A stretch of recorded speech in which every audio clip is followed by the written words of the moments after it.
My YouTube channel study in Bengali. তো SSC MTS এবং হাবিলদার পরীক্ষা 2026 তোমাদের কিন্তু যে এক্সামের ডেট সেটা কিন্তু অ্যানাউন্সড হয়ে গেছে। তো তোমাদের রিকোয়েস্ট ছিল যে জিকের ওপরে কিন্তু ক্লাসগুলো করানোর জন্য। আর আমরা কিন্তু প্রত্যেকেই জানি যে এমটিএসের যে শিফটগুলো হয় সেখানে কিন্তু দুটো ফেজে পরীক্ষা হয়, ফার্স্ট ফেজ আর কিন্তু সেকেন্ড ফেজ। যেখানে ফার্স্ট ফেজ কিন্তু কোয়ালিফাইং হয়ে থাকে আর সেকেন্ড ফেজ কিন্তু তোমার হচ্ছে এর ওপরে কিন্তু মেরিটটা তৈরি হয়। আর সেকেন্ড ফেজে কিন্তু কেবলমাত্র ইংলিশ থাকে আর হচ্ছে জিকে থাকে, ঠিক আছে, এর ওপরে কিন্তু মেরিটটা তৈরি হয়। তো জিকে কিন্তু এখানে একটা কি ফ্যাক্টর ফলো করে। তো সেক্ষেত্রে আমাদের কিন্তু প্রত্যেক দিন এবার থেকে একদম এক্সাম শেষ হওয়া পর্যন্ত এসএসসি এমটিএসের ওপরে হার্ড লেভেল জিকে কিন্তু করা হবে, ঠিক আছে। এসএসসির যে লেভেল সেটা কিন্তু একটু অনেকটা হাই প্রকৃতির হয়ে থাকে। তো সেক্ষেত্রে কিন্তু আমরা সেরকম কোশ্চেনগুলো রাখার চেষ্টা করব। তাহলে চলো আজ থেকে আমাদের শুরু হচ্ছে এসএসসি এমটিএসের জন্য জিকে বুস্টার ক্লাস 1। তাহলে প্রথম প্রশ্ন দেখে নিই। প্রথম প্রশ্ন কি বলছে যে নিচের কোন সুলতান জিল ই ইলাহি বা ঈশ্বরের ছায়া উপাধি গ্রহণ করেছিল? তো কী আছে দেখো, ইলতুৎমিশ আছে, গিয়াসুদ্দিন বলবন, আলাউদ্দিন খলজি নাকি কুতুবুদ্দিন আইবক। তো দেখো এই যে জিল ই ইলাহি এই যে উপাধিটা আছে এই উপাধিটা কে গ্রহণ করেছিল? তো সঠিক অ্যান্সার কিন্তু হয়ে যাবে গিয়াস উদ্দিন বলবন, ঠিক আছে। গিয়াস উদ্দিন বলবন কিন্তু জিল ই ইলাহি বা ঈশ্বরের ছায়া এই যে উপাধিটা আছে এই উপাধিটা কিন্তু গ্রহণ করেছিল, ঠিক আছে। আচ্ছা, আলাউদ্দিন খলজিকে কি বলা হতো? দেখো আলাউদ্দিন খলজিকে কিন্তু দ্বিতীয় সিকান্দার বলা হতো, ঠিক আছে। কি বলা হতো? আলাউদ্দিন খলজিকে কিন্তু দ্বিতীয় সিকান্দার বলা হতো। আর কুতুবউদ্দিন আইবককে কি বলা হতো? কুতুব উদ্দিন আইবককে কিন্তু লাখ বক্স বলা হতো। পরবর্তী প্রশ্ন। আচ্ছা, তোমাদের অনেকের কনফিউশন থাকে যে এই পরীক্ষাটা তোমরা বাংলা দিতে পারবে কিনা। তো কোশ্চেনের অ্যান্সার কিন্তু হচ্ছে অবশ্যই হ্যাঁ, তোমরা কিন্তু বাংলাতে জিকের কোশ্চেনগুলো দিতে পারবে। আর ইংলিশের কোশ্চেন তো ইংলিশে দিতে হবে, এটা তো প্রত্যেকেই আশা করি জানো। তো এসএসসি এমটিএস কিন্তু তোমরা বাংলাতে দিতে পারবে। পরবর্তী প্রশ্ন দেখব। পরবর্তী প্রশ্ন কি বলেছে যে 1916 সালের লখনৌ চুক্তিতে কংগ্রেসের পক্ষে প্রথম মধ্যস্থতাকারী কে ছিলেন? মহাত্মা গান্ধী ছিলেন, বাল গঙ্গাধর তিলক ছিলেন, সুরেন্দ্রনাথ ব্যানার্জি ছিলেন নাকি অ্যানি বেসান্ত ছিলেন? তো সঠিক অ্যান্সার কী হবে? তো সঠিক অ্যান্সার কিন্তু হয়ে যাবে, এটা কিন্তু হবে বাল গঙ্গাধর তিলক, ঠিক আছে। আচ্ছা, বাল গঙ্গাধর তিলক সম্পর্কে আমাদেরকে একটা জিনিস মনে রাখতে হবে যে গণপতি আর যে শিবাজি মহোৎসব, ঠিক আছে, গণপতি আর যে শিবাজি মহোৎসব, তো এখান থেকে কিন্তু কোশ্চেন আসে। তার কারণ এসএসসি কিন্তু সবসময় ডিটেলিং কোশ্চেনের মধ্যে যায়, ঠিক আছে, ওপর দিয়ে কোশ্চেন কিন্তু এরা করে না। তো 1916 সালের যে লখনৌ চুক্তি হয়েছিল সেখানে কিন্তু বাল গঙ্গাধর তিলকের ভূমিকা অনেক গুরুত্বপূর্ণ ছিল। মনে রাখবে তিলক সংক্রান্ত 2-3টে জিনিস মনে রাখতে হবে যে গণপতি আর যে শিবাজি মহোৎসব, ঠিক আছে, এই দুটো কিন্তু তিলক দ্বারা চালু করা হয়েছিল। আর এনার কিন্তু একটা বই আছে যেটাকে আমরা কেশারী পত্রিকাও বলে থাকি, এটা কিন্তু খুবই গুরুত্বপূর্ণ। পরবর্তী প্রশ্ন দেখব। আজকে 3 নম্বর প্রশ্ন কি বলেছে দেখো, যে সংবিধানের কোন অনুচ্ছেদ অনুযায়ী রাষ্ট্রপতি আন্তঃরাজ্য কাউন্সিল বা ইন্টার স্টেট কাউন্সিল গঠন করার পরামর্শ দেন, ঠিক আছে। তো এটা সঠিক অ্যান্সার কী হবে? দেখো প্রথমে আমরা অপশানগুলো একবার দেখে নিই। 262 আছে, 263 আছে, 257 আছে এবং অনুচ্ছেদ 280 আছে। তো সঠিক অ্যান্সার কিন্তু হচ্ছে 263, ঠিক আছে। আচ্ছা, ইন্টার স্টেট কাউন্সিল মানে কি? ইন্টার স্টেট কাউন্সিল মানে কিন্তু হচ্ছে যে কেন্দ্র রাজ্য, ঠিক আছে, কেন্দ্র রাজ্য সম্পর্কের জন্য যে বা অর্থনৈতিক যে ডিস্ট্রিবিউশনগুলোর জন্য যে কমিটিটা তৈরি করা হয় সেটাকে কিন্তু ইন্টার স্টেট কাউন্সিল বলা হয়ে থাকে বা কেন্দ্র রাজ্য কমিটি বলা হয়ে থাকে। তো এটা গঠনের কথা কোথায় আছে তো মনে রাখতে হবে, এটা কিন্তু আর্টিকেল 263-তে আছে, ঠিক আছে। আর্টিকেল 263-তে কিন্তু এই যে কথাটা ইন্টার স্টেট কাউন্সিলের কথা উল্লেখ আছে, ঠিক আছে। পরবর্তী প্রশ্ন দেখব কি বলেছে। আজকে 4 নম্বর কোশ্চেন, যে ভারতের প্রথম লিগ্যাল সার্ভিসেস অথরিটি, ঠিক আছে, সেটার নাম কি? সেটার নাম কিন্তু হচ্ছে নালসা, ঠিক আছে, নালসা। তো এই যে নালসাটা এটা কত সালে গঠিত হয়েছিল সেটা কিন্তু তোমাকে জিজ্ঞাসা করবে। দেখো এসএসসি কিন্তু তার যে পরীক্ষা আছে সেখানে কিন্তু সবসময় এইরকম টাইপের কোশ্চেনগুলো খুব ডেপথে জিজ্ঞাসা করে। স্পেশালি কিন্তু এর যে এস্টাবলিশমেন্ট সাল যেগুলো কিন্তু কেউ এক্সপেক্ট করে না সেরকম কিন্তু কোশ্চেন করে। তো আমরা অপশানগুলো একবার দেখে নিই কী বলেছে। 1985 বলেছে, 1987 বলেছে, 1995 বলেছে এবং 2002 বলেছে। তো সঠিক অ্যান্সার আমরা দেখে নিই কী বলছে। সঠিক অ্যান্সার কিন্তু বলছে 1995 সাল, ঠিক আছে। তো 1995 সালে কিন্তু কী করেছিল, যে ভারতের প্রথম লিগ্যাল সার্ভিসেস যে অথরিটি যেটাকে কী বলা হয়, যেটাকে কিন্তু বলা হয় তোমার নালসা, এটা কিন্তু তোমার হচ্ছে স্থাপন করেছিল, ঠিক আছে। তো এটা কিন্তু এন এ ফর ন্যাশনাল, ঠিক আছে, এল ফর হচ্ছে লিগ্যাল, আর এস ফর সার্ভিস, আর এ ফর কিন্তু হচ্ছে অথরিটি, যেটাকে আমরা ন্যাশনাল লিগ্যাল সার্ভিস অথরিটি বা জাতীয় লিগ্যাল সার্ভিসেস অথরিটি বলছি। পরবর্তী প্রশ্ন দেখব। আজকের 5 নম্বর প্রশ্ন কি বলেছে বলেছে যে কি বলেছে মাল্টিপল ক্লোরোসিস, ঠিক আছে, মাল্টিপল স্ক্লেরোসিস মানবদেহের কোন অংশকে আক্রান্ত করে? ফুসফুস, যকৃৎ, স্নায়ুতন্ত্র নাকি পরিপাকতন্ত্র? তো সঠিক অ্যান্সার কী হবে? তো এটা সঠিক অ্যান্সার কিন্তু হচ্ছে স্নায়ুতন্ত্র। আচ্ছা, স্নায়ুতন্ত্রের মধ্যেও কোন অংশটা? দেখো নিউরনের মধ্যে কিন্তু কি থাকে? নিউরনের মধ্যে কিন্তু একটা স্পেশাল পার্ট থাকে, সেটাকে কি বলা হয়? সেটাকে কিন্তু মায়োলিন সিদ বলা হয়, ঠিক আছে, সেটাকে কি বলা হয়? সেটাকে কিন্তু মায়োলিন সিদ বলা হয়, ঠিক আছে। নিউরনের যে আমরা জানি নিউরনের যে অ্যাক্সন বডিটা থাকে, এরকম কিন্তু অ্যাক্সন বডি হয়ে থাকে। তো এইখানে কিন্তু কি থাকে? এইখানে কিন্তু মায়োলিন সিদটা থাকে। দেখো এসএসসির যে কোশ্চেন সেটা কিন্তু অনেক বেশি ডাইনামিক টাইপের হয়ে থাকে, অর্থাৎ এটা কিন্তু বিভিন্ন জায়গা থেকে একদম খুব ডিটেলিং কোশ্চেন করে, ঠিক আছে। পরবর্তী প্রশ্ন দেখব কি বলেছে আজকে 6 নম্বর কোশ্চেন, যে নিচের কোন নদীটি তিব্বতে লাংচেন খাস্তাব, ঠিক আছে, লাংচেন খাস্তাব নামে পরিচিত? সিন্ধু, তারপরে বলেছে কি শতদ্রু, তারপরে বলেছে ব্রহ্মপুত্র, আর কি বলেছে তিস্তা। তো সঠিক অ্যান্সার আমরা দেখে নেবো কি বলছে। সঠিক অ্যান্সার কিন্তু হচ্ছে শতদ্রু, ঠিক আছে। তো শতদ্রুকে কি বলা হয়? শতদ্রুতে কিন্তু তিব্বতে কি বলা হয়ে থাকে মনে রাখতে হবে, শতদ্রুকে কিন্তু তিব্বতে বলা হয়ে থাকে লাংচেন খাস্তাব, ঠিক আছে, লাংচেন খাস্তাব, এটা কিন্তু তাইবেতে বলা হয়ে থাকে, ঠিক আছে। পরবর্তী প্রশ্ন দেখব। পরবর্তী প্রশ্ন কি বলেছে দেখো, পরবর্তী প্রশ্ন, দি ইকোনমিক হিস্ট্রি অফ ইন্ডিয়া, এই যে বইটা আছে এই বইটার লেখককে? দাদাভাই নৌরোজি বলেছে, তারপরে এমজি রানাডে বলেছে, রমেশচন্দ্র দত্ত বলেছে এবং বিপিনচন্দ্র পাল।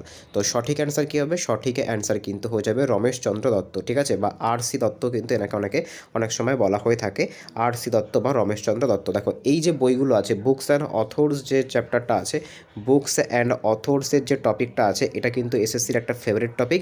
আর এমন কিন্তু যে বইগুলো জিজ্ঞাসা করবে সেগুলো কিন্তু খুব আনকমন, যেরকম এই যে বইটা আছে দি ইকোনমিক হিস্ট্রি অফ ইন্ডিয়া, এটা কিন্তু খুব আনকমন একটা বই, কিন্তু এখান থেকে কিন্তু কোশ্চেনগুলো আসবে। তাই কিন্তু তোমরা যত প্র্যাকটিস করবে, যত কিন্তু এই রকমের যে জিকের যে বুস্টার ডোজটা আমাদের চলছে, তো সেটা যত প্র্যাকটিস করবে তত কিন্তু তোমাদের কী হবে, তত কিন্তু এই জিকে সংক্রান্ত তোমাদের একটা ধারণা তৈরি হবে, ঠিক আছে, যেহেতু জিকের ওপরেই কিন্তু মেরিটটা তৈরি হবে। পরবর্তী প্রশ্ন দেখব আজকের 8 নম্বর কোশ্চেন কি বলেছে, যে সূর্যের বায়ুমণ্ডলের কোন স্তরটি শুধুমাত্র পূর্ণ সূর্যগ্রহণের সময় দেখা যায়?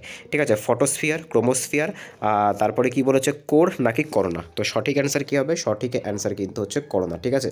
সূর্যের যে বাইরের যে স্তরটা থাকে, ঠিক আছে, একদম আউটার মোস্ট যে স্তরটা থাকে, যেটাকে আমরা বলে থাকি কিন্তু করোনা, ঠিক আছে, এটা কিন্তু মনে রাখতে হবে। এটা কিন্তু একদম আউটার মোস্ট যে স্তর সূর্যের, সেটা কিন্তু এইটাকে বলা হয়ে থাকে, ঠিক আছে। আচ্ছা, এই যে সূর্যের যে প্রক্রিয়াটা, মানে সূর্যের যে শক্তির যে উৎস, সেটা কোন প্রক্রিয়ার মাধ্যমে হয়ে থাকে, সেটা কিন্তু তোমরা আমাকে কমেন্টে জানাবে। পরবর্তী প্রশ্ন দেখব আজকের 9 নম্বর কোশ্চেন কি বলেছে, যে ভারতে কমিউনিস্ট ডেভেলপমেন্ট প্রোগ্রাম, যেটাকে আমরা কি বলে থাকি, যেটাকে কিন্তু আমরা কমিউনিটি, আমার একটু পড়তে ভুল হয়েছিল, এক্সট্রিমলি সরি। ভারতে কমিউনিটি ডেভেলপমেন্ট প্রোগ্রাম বা যেটাকে সিডিপি কোন পঞ্চবার্ষিকী পরিকল্পনার সময় শুরু করা হয়েছিল? প্রথম, দ্বিতীয়, তৃতীয় নাকি চতুর্থ? তো আমরা অ্যান্সারটা দেখব কি বলেছে। অ্যান্সারটা কিন্তু বলছে প্রথম, ঠিক আছে। আচ্ছা, সেটা কত সালে হয়েছিল?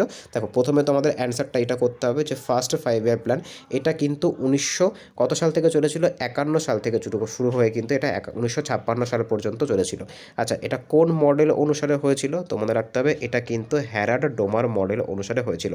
দেখো এই যে এক্সট্রা ডিটেলসগুলো তোমাদেরকে করাচ্ছি, এখান থেকে কিন্তু তোমরা প্রচুর কোশ্চেন পেয়ে যাবে, ঠিক আছে। মোস্ট অফ দি ক্ষেত্রে যে এমটিএসের যে কম্পিটিশান, সেটা কিন্তু অনেক বেশি হাই হয়ে থাকে, তার কারণ এটা কিন্তু তোমার হচ্ছে আর এই যে পোস্টটা আছে এটার জন্য কিন্তু প্রচুর লোক অ্যাপ্লাই করে, ঠিক আছে, যেরকম রেলের জন্য প্রচুর লোক অ্যাপ্লাই করে, ঠিক সেরকমভাবে কিন্তু এমটিএসের জন্য প্রচুর লোক অ্যাপ্লাই করে। সেক্ষেত্রে কিন্তু কম্পিটিশন অনেক হার্ড হবে, তাই অনেক ডিটেল কিন্তু তোমাকে পড়তে হবে। পরবর্তী প্রশ্ন দেখব কি বলেছে দেখো, পরবর্তী প্রশ্ন, যে নিচের কোন ধাতুটি সবথেকে বেশি নমনীয়? তো অ্যাকর্ডিং টু অপশান সবথেকে বেশি নমনীয় কোনটা?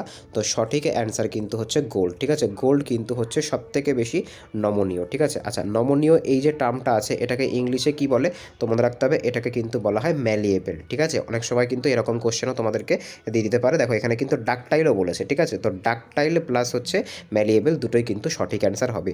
পরবর্তী প্রশ্ন দেখব। পরবর্তী প্রশ্ন কি বলেছে, যে সিপাহী বিদ্রোহে কে প্রথম জাতীয় বিদ্রোহ বা ন্যাশনাল রিভল্ট বলে অভিহিত করেছিল? ভিডি সাভারকার, বেঞ্জামিন ডিসেরলি, তারপরে কি বলেছে এস সেন নাকি জওহরলাল নেহেরু? 1 মিনিট, কোশ্চেনটা মনে হচ্ছে সরে গেছে, কোশ্চেনটা 1 মিনিট একটু দেখবে। হ্যাঁ, এই যে পাওয়া গেছে কোশ্চেনটা। তো সঠিক অ্যান্সার কী হবে? সঠিক অ্যান্সার কিন্তু হচ্ছে VD সাভারকার, ঠিক আছে? VD সাভারকার কিন্তু এই যে কোশ্চেনটা সঠিক অ্যান্সার হবে, ঠিক আছে? আচ্ছা, VD সাভারকারের নামে কোন জায়গার এয়ারপোর্ট আছে সেটা কিন্তু তোমরা আমাকে কমেন্টে জানাবে, ঠিক আছে? কোন জায়গার এয়ারপোর্টটা VD সাভারকারের নামে হয়েছে এটা কিন্তু তোমরা আমাকে কমেন্টে জানাবে। পরবর্তী প্রশ্ন দেখবো আজকের 12তম কোশ্চেন কী বলেছে? ভারতীয় সংবিধানের 8ম তফসিলে শেষ কত সালে ভাষা সংযুক্ত করা হয়েছিল? দেখো, এই যে 8ম তফসিল, এখান থেকে কিন্তু আমরা একটা জিনিস জানতে পারছি যে 8ম তফসিলে কিন্তু ভাষা সংক্রান্ত ব্যাপারটা আছে। আর মনে রাখবে, সংবিধান যখন প্রথম কার্যকর হয়েছিল সেখানে কিন্তু মোট কতগুলো ভাষা ছিল? সেখানে কিন্তু মোট 14টা ভাষা ছিল। বর্তমানে কিন্তু 22টা ভাষা আছে, মানে কিন্তু 8টা ভাষা নতুন করে কী করা হয়েছে? নতুন করে কিন্তু অ্যাড করা হয়েছে। সর্বশেষ কিন্তু 2003 সালে কী করা হয়েছে? 2003 সালে কিন্তু এই যে ভাষাটা, সেটা কিন্তু 4টে ভাষা কিন্তু এখানে এনলিস্টেড করা হয়েছে: সাঁওতালি, মৈথিলি, ডোগরো, ঠিক আছে? এই যে 4টি ভাষা, ঠিক আছে? এখানে 3টি ভাষা বললাম, আর একটা ভাষা তোমাদের জন্য আমি কমেন্টে চাইছি যে তোমরা আমাকে জানাও। তো এই যে 4টি ভাষা আছে, এই 4টি ভাষা কিন্তু যোগ করা হয়েছিল 2003 সালে, ঠিক আছে? দেখো, এই যে এখানে কিন্তু বলে দিয়েছে কততম সংবিধান সংশোধনী ছিল। এটা কিন্তু 92তম যে সংবিধান সংশোধনী ছিল, ঠিক আছে? আচ্ছা, আমি বলে দিচ্ছি ভাষাটার নাম। দেখো, প্রথমটা কী ছিল? প্রথমটা ছিল কিন্তু সাঁওতালি, ঠিক আছে? সাঁওতালি, তারপরে কিন্তু হচ্ছে বোড়ো, ঠিক আছে? তারপরে হচ্ছে ডোগরি, ঠিক আছে? আর একটা কিন্তু হচ্ছে মৈথিলি, ঠিক আছে? এইগুলোকে কিন্তু কী করা হয়েছিল? যোগ করা হয়েছিল। পরবর্তী প্রশ্ন দেখব কী বলেছে, যে ব্রাউন পেপার কোন ফসলকে বলা হয়? গমকে বলা হয়, কফিকে বলা হয়, তারপর হচ্ছে পাটকে বলা হয়, নাকি চাকে বলা হয়? তো তোমরা তো অ্যান্সারটা দেখেই নিলে। তো সঠিক অ্যান্সার কিন্তু হয়ে যাচ্ছে ব্রাউন পেপার কিন্তু পাটকে বলা হয়ে থাকে, ঠিক আছে? এটাকে কিন্তু আরেকটা কী বলা হয়? এটাকে কিন্তু সোনালী তন্তুও বলা হয়ে থাকে, ঠিক আছে? সোনালী তন্তু, বা যেটাকে আমরা কী বলে থাকি? যেটাকে কিন্তু আমরা গোল্ডেন ফাইবার, ঠিক আছে? গোল্ডেন ফাইবারও কিন্তু বলা হয়ে থাকে পাটকে। পরবর্তী প্রশ্ন দেখব কী বলেছে, যে নিচের কোনটিকে ফিলোসফার্স উল বা দার্শনিকের উল বলা হয়? ঠিক আছে? দেখো, বিভিন্ন সেক্টর থেকে কিন্তু কোশ্চেন করবে, ঠিক আছে? এমন নয় যে শুধুমাত্র তুমি জিকে এর জন্য শুধুমাত্র যে জিকের যে টপিকগুলো হয়ে থাকে সেগুলো পড়লে, তোমাকে কিন্তু সায়েন্স থেকেও কোশ্চেন করবে। যেরকম এটা কিন্তু সায়েন্সের কেমিস্ট্রি থেকে একটা কোশ্চেন। তো সেক্ষেত্রে কিন্তু প্রত্যেকটা বিষয় কিন্তু জিকের জন্য প্রিপেয়ার হতে হবে। তো দার্শনিকের উল, ফিলোসফার্স উল বা দার্শনিকের উল কিন্তু বলা হয় জিঙ্ক অক্সাইড, ঠিক আছে? এটাকে কি বলা হবে? এটাকে কিন্তু বলা হয় তোমার জিঙ্ক অক্সাইড, ZNO। তো এটাকেই কিন্তু কি বলা হয়? এটাকেই কিন্তু দার্শনিকের উল বলা হয়ে থাকে। পরবর্তী প্রশ্ন দেখবো আজকের 15তম কোশ্চেন কি বলেছে, ভারতের কোন রাজ্যে মোল্লেম জাতীয় উদ্যান? খুব একটা ইম্পর্টেন্ট টপিক একদম। এই যে জাতীয় উদ্যানের যে টপিকটা আছে, এটা কিন্তু হচ্ছে এসএসসির সবথেকে তোমার হচ্ছে ফেভারিট টপিকের মধ্যে একটা কিন্তু হচ্ছে এই জাতীয় উদ্যান বা হচ্ছে কিন্তু ন্যাশনাল পার্ক। তো এই ন্যাশনাল পার্ক থেকে কিন্তু কোশ্চেন দেবে। আর তোমরা নর্মালি যে ন্যাশনাল পার্কগুলো সম্পর্কে পড়েছো, কাজিরাঙা, তারপরে হচ্ছে কিন্তু সুন্দরবন, ঠিক আছে, জলদাপাড়া, এইগুলোর থেকে কিন্তু একটু সরে আসবে এরা, ঠিক আছে? এরা কিন্তু এমন এমন ন্যাশনাল পার্কের কথা জিজ্ঞাসা করবে যেগুলোর নাম কিন্তু তোমরা কখনো শোনোনি, ঠিক আছে? তো দেখো, এই যে মোল্লেম যে জাতীয় উদ্যান বা ন্যাশনাল পার্কটা আছে, এটা কোথায় অবস্থিত? তো সঠিক অ্যান্সার কিন্তু হয়ে যাবে এটা কিন্তু গোয়াতে অবস্থিত। এবার দেখো, কোশ্চেন আসছে, তাহলে এরকম কোশ্চেন যদি জিজ্ঞাসা করে তাহলে তোমরা পারবে কী করে? তার জন্য কিন্তু তোমাদেরকে প্রচুর পরিমাণে প্র্যাকটিস করতে হবে, ঠিক আছে? একটা প্র্যাকটিসের মধ্যে দিয়ে কিন্তু যেতে হবে, তাহলেই কিন্তু এইগুলো কি পড়বে, তাহলেই কিন্তু এইগুলো তোমাদের জানা পড়বে। পরবর্তী প্রশ্ন দেখব। পরবর্তী প্রশ্ন কি বলেছে, যে all India trade union Congress, যেটাকে কি বলা হয়? যেটাকে কিন্তু আইটাক বলা হয়ে থাকে, এর প্রথম অধিবেশন কোথায় হয়েছিল? কলকাতাতে হয়েছিল, বোম্বেতে হয়েছিল, মাদ্রাজে হয়েছিল, নাকি নাগপুরে হয়েছিল? তো সঠিক অ্যান্সারটা আমরা দেখে নেব কি হচ্ছে। সঠিক অ্যান্সারটা কিন্তু এটা হয়েছিল বোম্বেতে, ঠিক আছে? কত সালে হয়েছিল? এটা কিন্তু 1920 সালে হয়েছিল। পরবর্তী প্রশ্ন দেখব আজকে 17তম কোশ্চেন কি বলেছে, দেখো, যে লোকসভার প্রথম স্পিকার কে ছিলেন যিনি রাষ্ট্রপতি পদের জন্য মনোনীত হয়েছিলেন? ঠিক আছে, লোকসভার প্রথম স্পিকার যিনি কী করেছিলেন, যিনি কিন্তু রাষ্ট্রপতি পদের জন্য মনোনীত হয়েছিলেন। তো সঠিক অ্যান্সার কিন্তু হচ্ছে নীলাম সঞ্জীব রেড্ডি। মানে বুঝতে পারছো কোন লেভেলের কিন্তু কোশ্চেনগুলো এখানে করা হয়, ঠিক আছে? আচ্ছা, তোমাদেরকে বলে রাখি, এই যে কোশ্চেনগুলো আছে, দেখো, এই কোশ্চেনগুলো কিন্তু মানে আমরা বলতে পারি যে PYQ, যদিও তোমাদের কিন্তু এক্সামের যে টেন্ডার সেটা কিন্তু TCS থেকে এখন এডিকুইটির হাতে চলে গেছে, কিন্তু কোশ্চেনের যে লেভেল TCS থেকে কিন্তু এডিকুইটিতে যাওয়ার পরে লেভেলটা কিন্তু আরও বেড়েছে। সেই রকম কিন্তু এই রকমভাবে কিন্তু এই কোশ্চেনগুলোকে অ্যারেঞ্জ করা হয়েছে। পরবর্তী প্রশ্ন দেখব। পরবর্তী প্রশ্ন কি বলেছে, যে হেগেল কোন দেশের দার্শনিক ছিলেন? ঠিক আছে, তো হেগেল কোন দেশের দার্শনিক ছিলেন? কী বলেছে দেখো, অপশান ফ্রান্স বলেছে, জার্মানি বলেছে, ইংল্যান্ড বলেছে এবং গ্রিস বলেছে। তো আমরা দেখে নেবো সঠিক অ্যান্সার কি। তো সঠিক অ্যান্সার কিন্তু হচ্ছে জার্মানি, ঠিক আছে? জার্মানির কিন্তু দার্শনিক ছিলেন এই হেগেল। পরবর্তী প্রশ্ন দেখব কি বলেছে আজকের 19তম কোশ্চেন, যে বুলা চৌধুরী কোন ক্রীড়ার সাথে সম্পর্কযুক্ত। তো এই যে স্পোর্টসম্যানের যে টপিকটা আছে, ঠিক আছে, স্পোর্টসম্যানের যে টপিকটা আছে সেখান থেকেও কিন্তু প্রচুর কোশ্চেন আসে। এটাও কিন্তু ওয়ান অফ দ্য ফেভারিট টপিক্সের মধ্যে কিন্তু পড়ছে এসএসসির। তো মনে রাখতে হবে যে তোমার এই স্পোর্টসম্যান সংক্রান্ত কোশ্চেনগুলো কিন্তু আসবে, আর এমন এমন কিন্তু স্পোর্টসম্যান জিজ্ঞাসা করবে। যেহেতু বুলা চৌধুরী সম্পর্কে তোমরা প্রত্যেকেই জানো, সেক্ষেত্রে কিন্তু তোমাদের কাছে সোজা মনে হবে। কিন্তু এই বুলা চৌধুরী সম্পর্কে যেহেতু মানে পশ্চিমবঙ্গের লোকজন খুব ভালো করেই জানে, কিন্তু অন্যান্য যে স্টেটগুলো আছে সেখানে কিন্তু এই বুলা চৌধুরী নামটা অনেকটা বেশি তোমার বলতে পারি আমরা আনকমন। সেক্ষেত্রে কিন্তু বুলা চৌধুরী কোশ্চেন, এই যে কোশ্চেনটা আছে এটা কিন্তু একটা স্ট্যান্ডার্ড টাইপের কোশ্চেন হয়ে যাচ্ছে। তো বুলা চৌধুরী কোন ক্রীড়ার সাথে সম্পর্কযুক্ত আমরা প্রত্যেকে জানি, ইনি কিন্তু সাঁতারের সাথে সম্পর্কযুক্ত। পরবর্তী প্রশ্ন দেখব আজকের 20তম কোশ্চেন কি বলেছে, মানবদেহের বৃহত্তম লসিকা গ্রন্থি কোনটা। তো সঠিক অ্যান্সার কিন্তু হচ্ছে প্লীহা বা স্প্লিন, ঠিক আছে, প্লীহা বা কিন্তু হচ্ছে এটাকে কি বলে, এটাকে কিন্তু স্প্লিনও বলা হয়ে থাকে। পরবর্তী প্রশ্ন দেখব কি বলেছে আজকের 21তম কোশ্চেন, যে সংবিধানের কোন অনুচ্ছেদ অনুযায়ী রাজ্যপাল বিধানসভায় অ্যাংলো ইন্ডিয়ান সদস্য মনোনীত করতে পারে, যেটা কিন্তু বর্তমানে বিলুপ্ত হয়ে গেছে। দেখো তোমাকে কিন্তু বলেও দিয়েছে যেটা বিলুপ্ত, তারপরেও কিন্তু এই টপিক থেকে কোশ্চেনটা করেছে যে সংবিধানের কোন অনুচ্ছেদ অনুযায়ী রাজ্যপাল কিন্তু বিধানসভায় কি করতে পারে না, অ্যাংলো ইন্ডিয়ান সদস্যদের কিন্তু বিলুপ্ত করতে পারে। ঠিক আছে, তো কোন অপশান দেখো, আমরা সঠিক উত্তরটা দেখে নেবো। তো সঠিক অ্যান্সারটা কিন্তু হচ্ছে 333 নম্বর। ঠিক আছে, যে আর্টিকেল 333 ছিল, এই আর্টিকেল 333 অনুযায়ী কিন্তু কি করতে পারতো না, যে রাজ্যপাল তিনি কিন্তু বিধানসভায় অ্যাংলো ইন্ডিয়ান যে সদস্য তাকে কিন্তু মনোনীত করতে পারতেন। আচ্ছা, এই যে ফিচারটা আছে এটা কিন্তু ভারতীয় সংবিধানের যে লোকসভা সেখানেও কিন্তু ছিল, যেখানে কিন্তু 2জন অ্যাংলো ইন্ডিয়ানকে রাষ্ট্রপতি নিয়োগ করতে পারতেন, কিন্তু এটাকে কিন্তু 104তম যে সংবিধান সংশোধনী আছে তার মাধ্যমে কিন্তু বাদ দেওয়া হয়েছে। পরবর্তী প্রশ্ন দেখব আজকের 22তম কোশ্চেন কি বলেছে, যে কান্ডালা বন্দরটি ভারতের কোন উপকূলে অবস্থিত। দেখো কোশ্চেনটা কীরকম স্ট্যান্ডার্ড দিয়েছে, তোমাকে কিন্তু জিজ্ঞাসা করেনি যে কান্ডালা কিন্তু কোন রাজ্যে অবস্থিত। যখনই তোমরা রাজ্য দেখতে তখনই তোমরা কি করতে, তখনই কিন্তু তোমরা প্রত্যেকে গুজরাট অ্যান্সার করতে, কিন্তু কি দিয়েছে দেখো, কোন উপকূলে অবস্থিত দিয়েছে। ঠিক আছে, আচ্ছা এই উপকূল রিলেটেড যে কোশ্চেনটা আছে এটা আমরা কি করব, এটা আমরা একটা ছবির মাধ্যমে করার চেষ্টা করব, যাতে তোমাদের যে মানে কনফিউশনটা আছে সেটা ক্লিয়ার হয়। দেখো এই যে উপকূলগুলো আছে, উপকূলগুলো আমরা একবার দেখার চেষ্টা করব। দেখো এখান থেকে শুরু করে এই পর্যন্ত যে উপকূলটা আছে এটাকে কিন্তু বলা হয় করমণ্ডল উপকূল। ঠিক আছে, এখানে জায়গা ছোটো বলে আমি লিখলাম না, তোমরা চাইলে নোট ডাউন করতে পারো, বা ওপরে আমি লিখলাম করমণ্ডল উপকূল। ঠিক আছে, জায়গা ছোটোর জন্য। আচ্ছা এখান থেকে এই পর্যন্ত যে উপকূল রেখা আছে এটাকে কিন্তু বলা হয় মালাবার উপকূল। ঠিক আছে, তারপর এখান থেকে এই অবধি গোয়ার যে উপকূল রেখা আছে এটাকে কিন্তু কি বলা হয়, এটাকে কিন্তু বলা হয় তোমার হচ্ছে কোঙ্কণ উপকূল। ঠিক আছে, তো এখান থেকে কিন্তু এই অবধি।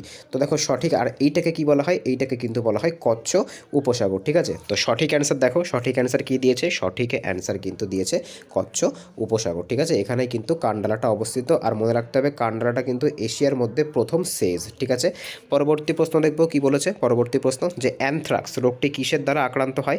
তো এই যে ডিজিজ থেকে কিন্তু একটা কোশ্চেন প্রত্যেকবারই দেখা যায়, তো ভাইরাস, ব্যাকটেরিয়া, ছত্রাক নাকি প্রোটোজোয়া। তো সঠিক অ্যান্সার দেখো কি বলেছে, সঠিক অ্যান্সার কিন্তু বলেছে এটা হচ্ছে ব্যাকটেরিয়া। ঠিক আছে, দেখো এখানে কিন্তু যে ব্যাকটেরিয়া আছে সেই ব্যাকটেরিয়ার নামটাও কিন্তু এখানে দিয়ে দিয়েছে। তো সঠিক অ্যান্সার কিন্তু হচ্ছে একটা ব্যাকটেরিয়া, তার নাম কি, তার নাম কিন্তু হচ্ছে ব্যাসিলাস কি বলেছে, অ্যানথ্রাসিস। পরবর্তী প্রশ্ন দেখবো আজকে 24তম কোশ্চেন, যে গুরু গোবিন্দ সিং কত সালে খালসা প্রথা প্রবর্তন করেছিলেন। তো সঠিক অ্যান্সার কিন্তু হবে 1699 সালে। ঠিক আছে, তো 1699 সালে কিন্তু গুরু গোবিন্দ সিং এই যে খালসার প্রথা আছে এটা কিন্তু প্রবর্তন করেছিলেন, আর ইনি কিন্তু শিখদের দশম গুরু ছিলেন। ঠিক আছে, শিখদের সর্বশেষ প্লাস কিন্তু দশম গুরু ছিলেন। পরবর্তী প্রশ্ন দেখবো আজকের 25তম কোশ্চেন, নিচের কোন সুলতান কৃষকদের জন্য দিওয়ান ই কোহি নামক আলাদা কৃষি বিভাগ তৈরি করেছিলেন। তো সঠিক অ্যান্সার কী হবে, তো সঠিক অ্যান্সার কিন্তু হয়ে যাবে, এটা কিন্তু হবে মোহাম্মদ বিন তুগলক। ঠিক আছে, এনাকে কিন্তু পাগলা রাজাও বলা হয়ে থাকে। আর একটা জিনিস মনে রাখতে হবে, এনার সময় কিন্তু যে প্রথম টোকেন কারেন্সি, সেই টোকেন কারেন্সি কিন্তু সবার প্রথম চালু হয়েছিল। পরবর্তী প্রশ্ন দেখবো আজকে 26তম কোশ্চেন, যে ভারতের দীর্ঘতম সেচ খাল কোনটা বা ইরিগেশন ক্যানেল কোনটা। তো সঠিক অ্যান্সার কী হচ্ছে, যমুনা খাল, সিরহিন্দ খাল, ইন্দিরা গান্ধী খাল নাকি হচ্ছে উচ্চ গঙ্গা খাল। তো সঠিক অ্যান্সার কিন্তু হবে এটা কিন্তু হচ্ছে ইন্দিরা গান্ধী খাল। পরবর্তী প্রশ্ন দেখব আজকে 27তম কোশ্চেন কি বলেছে, যে ব্যাস সম্মান কোন ক্ষেত্রে দেওয়া হয়। দেখো এই যে অ্যাওয়ার্ড অ্যান্ড অনার যে টপিকটা আছে, ঠিক আছে, এই অ্যাওয়ার্ড প্লাস হচ্ছে যে অনার যে টপিকটা আছে এখান থেকেও কিন্তু প্রচুর কারেন্ট অ্যাফেয়ার্স টাইপের কোশ্চেন কিন্তু আসে। তো ব্যাস সম্মান কিসের ক্ষেত্রে দেওয়া হয়, বিজ্ঞানের ক্ষেত্রে, সঙ্গীতের ক্ষেত্রে, সাহিত্যের ক্ষেত্রে নাকি সাংবাদিকতার ক্ষেত্রে।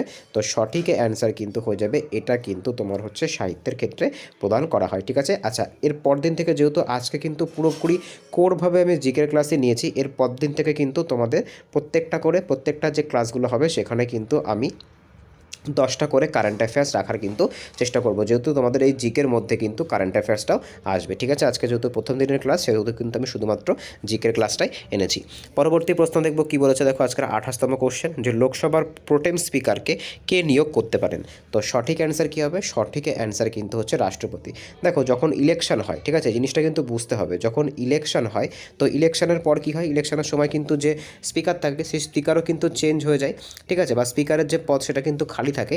এইবার পরবর্তীকালে কিন্তু একজন যে স্পিকার মানে অরিজিনাল যে স্পিকার তাকে কিন্তু অ্যাপয়েন্ট করার আগে কী করতে হয়, তার কিন্তু ইলেকশন করতে হয়। কিন্তু সেই সময় পর্যন্ত লোকসভার কাজ কিন্তু ফেলে রাখা যায় না, তার জন্য কিন্তু একটা প্রোটেম স্পিকারকে নিয়োগ করতে হয় কিছু সময়ের জন্য। তো সেটাই কিন্তু হচ্ছে কি, সেটাই কিন্তু হচ্ছে এই পোস্টটা, যেটাকে কিন্তু কে তোমার হচ্ছে অ্যাপয়েন্ট করেন। তো মনে রাখতে হবে সেটাকে কিন্তু যে প্রেসিডেন্ট আছে সেই প্রেসিডেন্টই কিন্তু অ্যাপয়েন্ট করেন। পরবর্তী প্রশ্ন দেখব আজকের 29তম কোশ্চেন, যে হাইড্রোফোন যন্ত্রটি কী পরিমাপ করতে ব্যবহার করা হয়ে থাকে। বায়ুর আর্দ্রতা, জলের তলার শব্দ, তরলের ঘনত্ব নাকি সমুদ্রের গভীরতা। তো সঠিক অ্যান্সার কী হবে? সঠিক অ্যান্সার কিন্তু হচ্ছে জলের তলার শব্দ।